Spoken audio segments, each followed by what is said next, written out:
Remember I told you in part 1 of my pets, I have more stories for you? Haven't watched part 1? Then you should go do it now and get back to me. So, fed up with Orange, Grandma could no longer stand cats, and she didn't want to have any pets at all. But my grandpa was of a different opinion, so he brought a little kitten home. Grandma stayed away from the little thing for nearly 2 days, but eventually succumbed to cuddling her. In the long run, this kitten has become her faithful and dear friend. Grandma called her Snowy for her snow-white fur and giant, elegant blue eyes.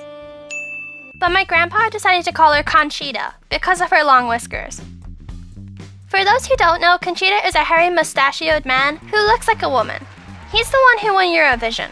Just look him up on the internet. But that cat wasn't all that nice. There was one flaw. She was unfriendly.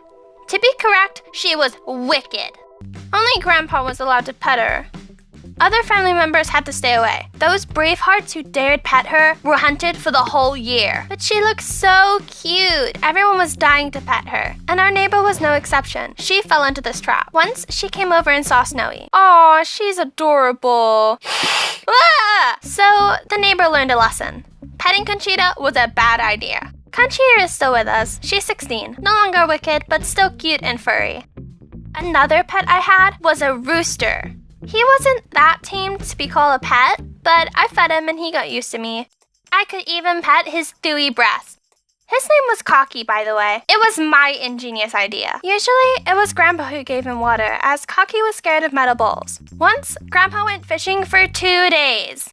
I thought I could be that hero and said, giving water to the rooster, not a big deal. I went to his aviary but couldn't find him anywhere. I looked around a bit and decided to just leave the bowl and go do my stuff. I was about to put the bowl on the ground when Cocky all of a sudden pecked me in the butt. It turned out he didn't recognize me from behind and wanted to flush me out. Where was he hiding, you'll ask? Was he flirting with the hens? Hi, babes. Or playing cards with other roosters?